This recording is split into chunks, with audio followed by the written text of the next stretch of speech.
মুখ্যমন্ত্রীরা নাটক করছেন, নিজে জানেন তিনি ভোটার লিস্টে কি পরিমাণ জল ঢেলে রেখেছেন, কি পরিমাণ বাংলাদেশি আর রোহিঙ্গাদের তিনি এখানে ঢুকিয়ে রেখেছেন। তিনি জানেন যে ভোটার লিস্ট নিয়ে যদি অনুসন্ধান শুরু হয় তাহলে সবার আগে যারা কাটা পড়বে তারা হচ্ছেন বাংলাদেশি মুসলমানরা। লাভলি খাতুন 2015 সালে ভারতবর্ষে এলো, তারপর তাকে আপনি আপনার দলের সদস্য করলেন, আপনার দলের নেত্রী করে তুললেন, তাকে দলের প্রধান করলেন, পঞ্চায়েত সমিতির দলের তরফ থেকে পঞ্চায়েতের প্রধান করলেন, আপনারই পঞ্চায়েত দপ্তর তারপর তার এই ভারতীয় নাগরিকত্ব অবৈধ ঘোষণা করে তার পঞ্চায়েত সদস্য পদ বাতিল করলো। আমার প্রশ্ন, তাকে গ্রেপ্তার করা হলো না কেন? ওরম লালু প্রসাদকেও ডাকা হয়েছে নারী এবং শিশুর ক্ষমতায়ন নিয়ে ভাষণ দেবে। নারী এবং শিশুর ওপর কিভাবে অত্যাচার করা যায় আগেও লালু প্রসাদকেও ডেকেছিল, কিভাবে ডাকে আমি বলতে পারবো না, কোনোদিন কুণাল ঘোষকেও ডাকতে পারে। যে রাজ্যে শিক্ষামন্ত্রীর নাম ব্রাত্য সে রাজ্যে শিক্ষাটাও ব্রাত্য। এরা শিক্ষিত এবং এরা বদমাস। যদি শিক্ষিত লোক বদমাস হয় তাহলে লাদেন সৃষ্টি হয়, ছাল তোলা উচিত। তাড়াতাড়ি ওর শেষকৃত্যটা সম্পন্ন হোক এটাই চাইব, ওর দেহ কোনো কাজে লাগতে পারে না। ওটার ভোট দিচ্ছে আর কাজরি বন্দ্যোপাধ্যায় ড্যাং ড্যাং করে জিতছে, বড় কিউট কথাবার্তা। আমি আপনাকে বলছি, আমরা চাই ভোটার লিস্ট শুদ্ধ, আমরা চাই ভোটার লিস্ট ভূত এবং জিন দুটোই মুক্ত হোক। আমি আপনাকে বলি, মুখ্যমন্ত্রী সেদিন যেটা বললেন যে একই এপিক নাম্বারে একটা লোক পশ্চিমবঙ্গের মুর্শিদাবাদের ভোটার, আরেকটা লোক হরিয়ানার একজন মহিলা, মানে একজন শহীদুল আরেকজন সোনিয়া দেবী হরিয়ানার কোনো একটা কেন্দ্রের ভোটার। এপিক নাম্বার ইউনিক হবে না এপিক নাম্বার এক হতে পারে, সেই নিয়ে কমিশন তার উত্তর দিয়ে দিয়েছেন। কিন্তু আমার কথা হচ্ছে, ওই সোনিয়া দেবীর নাম কিন্তু পশ্চিমবঙ্গের ভোটার লিস্টে নেই। মুখ্যমন্ত্রীরা নাটক করছেন, নিজে জানেন তিনি ভোটার লিস্টে কি পরিমাণ জল ঢেলে রেখেছেন, কি পরিমাণ বাংলাদেশি আর রোহিঙ্গাদের তিনি এখানে ঢুকিয়ে রেখেছেন। তিনি জানেন যে ভোটার লিস্ট নিয়ে যদি অনুসন্ধান শুরু হয় তাহলে সবার আগে যারা কাটা পড়বে তারা হচ্ছেন বাংলাদেশি মুসলমানরা। তাই ঠাকুর ঘরে কেড়ে আমি তো কলা খাইনি, এই চিৎকারটা তিনি আগেই জুড়ে দিলেন। কারণ আমাদের মাননীয় বিরোধী দলনেতা এবং আমাদের মাননীয় সভাপতি এরা আগেই অভিযোগ জানিয়েছিলেন এবং 16 লক্ষ ভোটারের একটা ভুয়ো তালিকা তারা অলরেডি নির্বাচন কমিশনকে জমাও দিয়ে এসেছেন। ফলে উনি জানেন যে ধরা পড়বেন, সেই ধরা পড়ার ভয়ে তিনি আগে থেকেই কাঁদুনি গাইতে শুরু করলেন। আমি বলছি, আপনাকে দেখাতে হবে, হতে পারে এক এপিকে একজন ভোটার পশ্চিমবঙ্গের, একজন ভোটার গুজরাটের।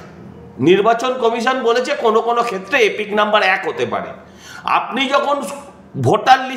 যখন ভোটের লাইনে ভোট দিতে যান, যিনি আপনার ভোটার কার্ড আধার কার্ড চেক করেন তিনি কি আপনার ইউনিক আইডি চেক করেন না আপনার ছবির সঙ্গে আপনার ছবি মেলায়, আপনার সঙ্গে আপনার ছবি মেলায়, নাকি আপনার ঠিকানা মেলায়, নাকি আপনার ইউনিক আইডি চেক করে? আমি জানতে চাই।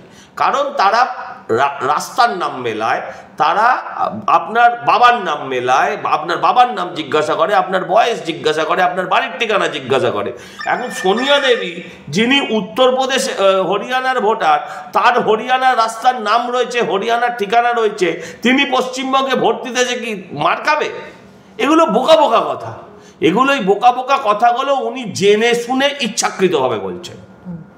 আচ্ছা, এই ভোটের আবহ তো এখনো পর্যন্ত একটু দেরি আছে, বাংলার বিধানসভা নির্বাচন আসতে। উনি বুঝতে পেরেছেন উনি এবারে হারবেন, তাই এবারে একটু তাড়াতাড়ি নেমে পড়তে চাইছেন। দেখবেন ভবানীপুর বেশি হচ্ছে। কেন ভবানীপুর বেশি হচ্ছে? ভাবছে যে এবার আবার যদি শুভেন্দুবাবু যদি ভবানীপুরে এসে দাঁড়িয়ে পড়ে, আবার যদি 1956 হয়, এমনিতে ভবানীপুরে বিভিন্ন নির্বাচনে তার পরাজয় হয়। এই বিধানসভায় পিছিয়ে আছে, এই লোকসভার ভোটে বিধানসভার নিরিখে পিছিয়ে আছেন। বহু ক্ষেত্রে তিনি যে বুথে ভোট দেন সেই বুথেও বিজেপি এগিয়ে আছে, তৃণমূল পিছিয়ে আছে, এরকম দেখা গিয়েছে। ফলে এই আতঙ্কের কারণে তিনি এই সমস্ত প্রোপাগান্ডা করেছেন। আমি বলছি, উনি বরঞ্চ উত্তর দিন লাভলি খাতুনকে উনি চেনেন কিনা। লাভলি খাতুন কে? উনি উত্তর দিন যে উনি লাভলি খাতুনকে চেনেন কিনা, উনি চেনেন কিনা এক শেফালি খাতুনকে, যে শেফালি খাতুন তার দুটো ভোটার আইডেন্টি কার্ড পাওয়া যাচ্ছে বলে তরুণজ্যোতি তিওয়ারি আমাদের দলের এক নেতা তিনি ইতিমধ্যে অভিযোগ করেছেন, এবং তিনি আইনকে মানে তিনি অভিযোগ জানিয়েছেন আইনের কাছে।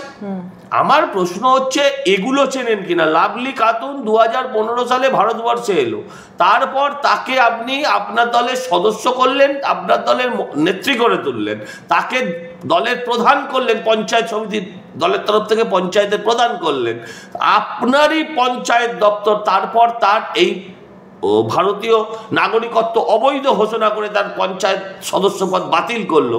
আমার প্রশ্ন, তাকে গ্রেপ্তার করা হলো না কেন? তাকে গ্রেপ্তার করা হলো না কেন এখনো? তার পঞ্চায়েতের পদ গেল, কিন্তু সে তো পশ্চিমবঙ্গে ভারতবর্ষে থেকে গেল।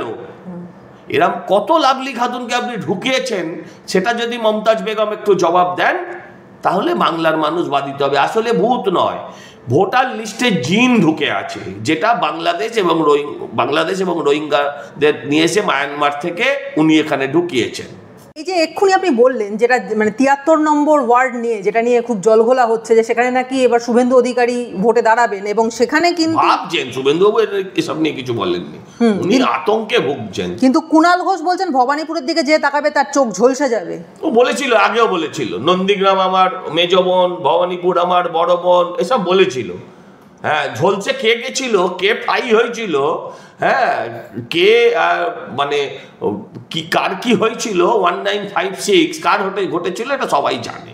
এইসব বলে শুনুন, তখনও একদল নেতা গ্যাস খাইয়ে মমতা বন্দ্যোপাধ্যায়কে হারিয়েছে, আবার আরেক দল নেতা গ্যাস খাইয়ে মমতা বন্দ্যোপাধ্যায়কে হারানোর পরিকল্পনা করে। কিন্তু উনি তো বলছেন যে মমতা বন্দ্যোপাধ্যায় বিপুল সংখ্যাগরিষ্ঠতা নিয়ে সরকার করবেন 26-এ ভবানীপুর থেকে জিতে। হ্যাঁ, ও তো আগেও বলেছিলেন, আগের বারে বলেননি? আরে আমি বলছি তো, গ্যাস খাইয়ে হারালো আগের বারে, এবারে আবার গ্যাস খাইয়ে হারাবে।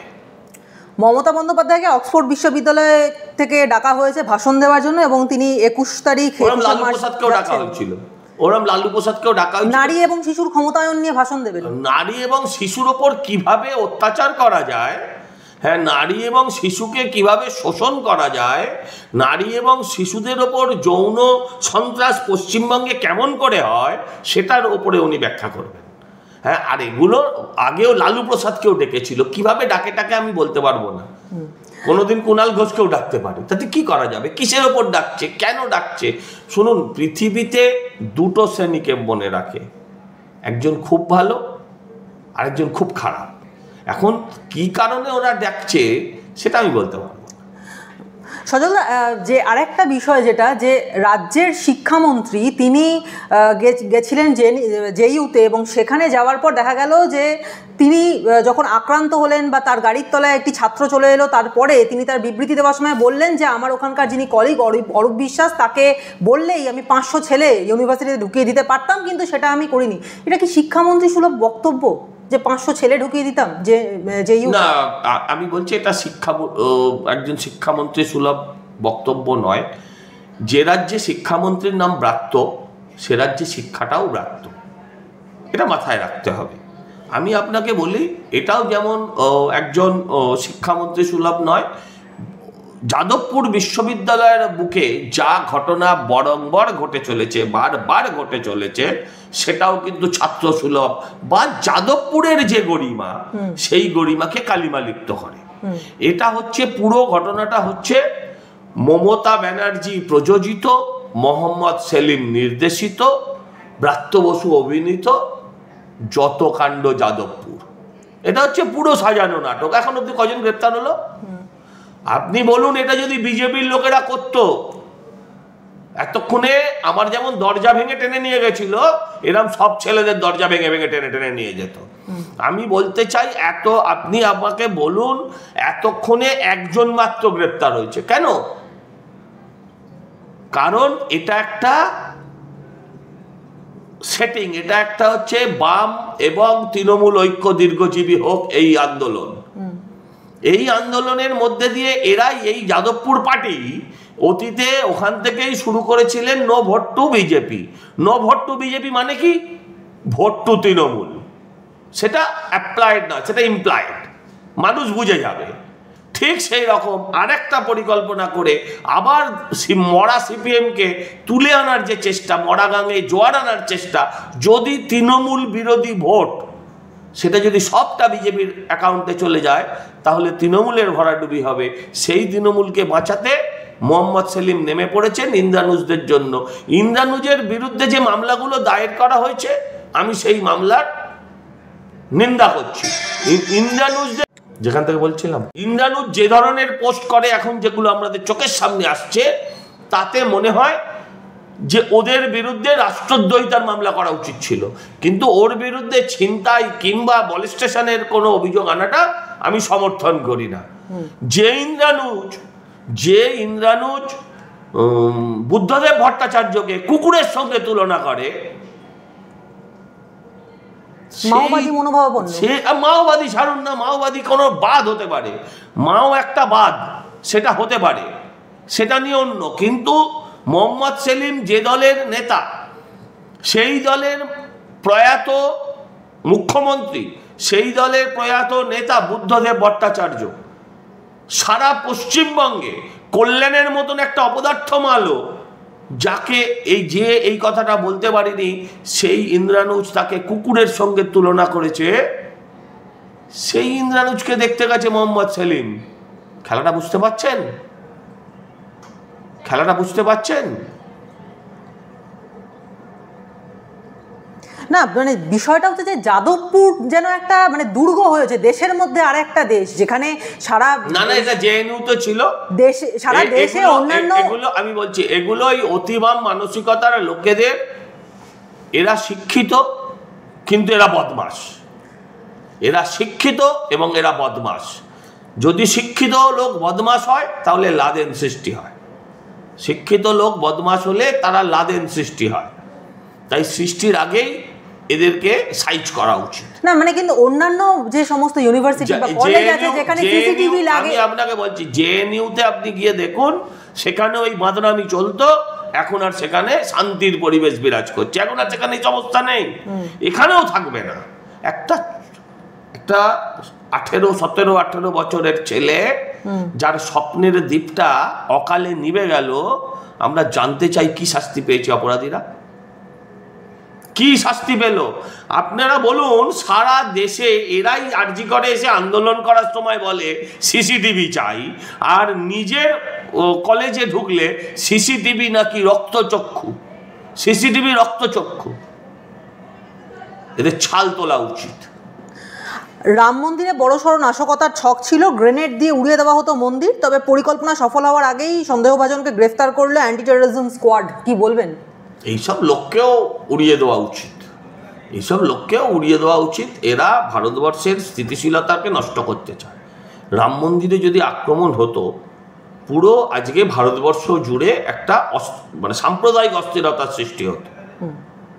মুশকিল হচ্ছে এরা, যে ছেলেটি এর সাথে যুক্ত, সম্ভবত সে ভারতীয়, এখন অবধি যা জানি সে একজন ভারতীয়, একজন ভারতবাসী হয়ে যারা ভারতের বিরুদ্ধে এই ধরনের ষড়যন্ত্র করে, এদেরকে আরবের কায়দায় এদের শাস্তি দেওয়া উচিত। এই যে বঙ্গে বিজেপির জন্য রাজনৈতিক জমি তৈরি করবার জন্য কি আরএসএস এর উলুবেড়িয়ার এই বৈঠক দুদিনব্যাপী, যেখানে, আপনাকে বলবো কেন, যদি করতেই চাইবে, অপরাধ কোথায়? বিজেপির জন্য জমি তৈরি করছে, হ্যাঁ, এমন তো নয় যে নকশালদের জন্য জমি তৈরি হচ্ছে, জামাতদের জন্য জমি তৈরি হচ্ছে। মমতা বন্দ্যোপাধ্যায় তো জামাতদের জমি তৈরি করছে, মমতা বন্দ্যোপাধ্যায় তো নকশালদের কাঁধে চেপে ক্ষমতায় এসেছিলেন। কিন্তু কুণাল ঘোষ বলছেন যে কিছুই করতে পারবে না, বিজেপি তো ডুববেই, আরএসএস বিজেপিকে নিয়ে ডুববে। দেখুন, সেটা তো আশায় মরে চাষা, সে ওনার কথা উনি বলেছেন, তার কথার উত্তর আমি কোত্থেকে দিতে? 2026 সালে পশ্চিমবঙ্গে যদি তৃণমূল ফিরে আসে তাহলে কি মানে হতে চলেছে, কি মনে হয়? 2026 আপনার আমার মতন হিন্দু বাঙালিদের জন্য শেষ সুযোগ। 2026 পশ্চিমবঙ্গের এই নির্বাচন হিন্দু বাঙালিদের জন্য শেষ সুযোগ। তা না হলে 2026-এর পরের ভোট আপনাকে বাংলাদেশের সরকারের অধীনে দিতে হবে কিনা আমার জানা নেই। যদি নাও দিতে হয়, পশ্চিমবঙ্গটা ভারতবর্ষের মধ্যে থাকবে কিনা, পশ্চিমবঙ্গের এই যে 70%, যারা 30% হয়ে রাজ্যে ইতিমধ্যেই বলেন যে 70%-এর মানে ওই জেলায় যারা সংখ্যালঘু তাদের কেটে ভাসিয়ে দেবো, পশ্চিমবঙ্গে আপনাদের সেই অবস্থা হবে। বাঙালিদের জন্য এটা শেষ সুযোগ। আরজিকর কাণ্ডে অভয়ার খুনিদের প্রকৃত উপযুক্ত শাস্তি ও ন্যায় বিচার একটা বিশাল অঙ্কের বাঙালিদের ভাবাবেগের সঙ্গে জড়িয়ে রয়েছে, এবং 26-এর ভোটের আগে যদি এর সঠিক বিচার হয় তাহলে কিন্তু বিজেপি অনেকটা অক্সিজেন পাবে। এবং একই সঙ্গে যে মানে গোটা প্যানেল প্রায় বাতিল হওয়ার মুখে দাঁড়িয়ে রয়েছে চাকরি প্রার্থীদের, সেখানেও যদি সিবিআই সেটা দেখে বা ঠিকমতো যদি সেটার বিচার হয়, তাহলে সেক্ষেত্রেও কিন্তু বিজেপির পক্ষে পালে হাওয়া পাওয়ার অনেকটা সুযোগ রয়েছে। আপনার কি তাই মনে হয়? দেখুন, আমরা এর সঙ্গে ভোটকে জড়াতে চাই না। ভোট হবে উন্নয়ন অনুন্নয়নের প্রশ্নে। সারা ভারতবর্ষে বিজেপি কি কি কাজ করেছে সেগুলো নেবে, তাহলে পশ্চিমবঙ্গে তারা কি কাজ করতে পারে সেগুলো দেখাবে। ভারতবর্ষে বিজেপি এমন একটা রাজনৈতিক দল, তারা তাদের ইশতেহারে যা যা কথা বলে অক্ষরে অক্ষরে সেই কাজকে তারা সম্পন্ন করে মানুষের কাছে দ্বিতীয়বার ভোট চায়। তো আমরাও নিশ্চয়ই আমাদের বক্তব্য তুলে ধরবো এবং আমাদের বক্তব্য অনুযায়ী আমরা ভোট চাইতে যাব। আর গত 15 বছর ধরে তৃণমূল কি করেছে বাংলার প্রত্যেকটা মানুষ সেটা হাড়ে হাড়ে দেখতে পাচ্ছে। দেহদানের সিদ্ধান্ত প্রত্যাহার করলেন কবির সুমন, এবং কলকাতার মাটিতে ইসলামীয় রীতি মেনে হোক শেষকৃত্য, তার ইচ্ছা। তাড়াতাড়ি ওর শেষকৃত্যটা সম্পন্ন হোক এটাই চাইব। ওর দেহ কোনো কাজে লাগতে পারে না, ওর দেহ কোনো কাজে লাগতে, আপনি কিছু মনে করবেন না, আমি একটা কথা বলছি, সবটাই ব্যক্তিগত স্বাধীনতা। আপনি আমাকে আর একটা মানুষ এনে দিন, একটা লোক 4টে বিয়ে করেছে আপনি দেখাতে পারেন, 4বার বিয়ে করার জন্য 4বার ধর্ম পরিবর্তন করেছে, এরম মানুষ আর এক পিস এনে দিন। আপনি আপনার পরিধি বাড়িয়ে নিন, পশ্চিমবঙ্গ কেন, আপনি ভারতবর্ষ খুঁজুন, দেশ খুঁজুন, পৃথিবী খুঁজুন, আপনি আর এই পিস আর পাবেন না।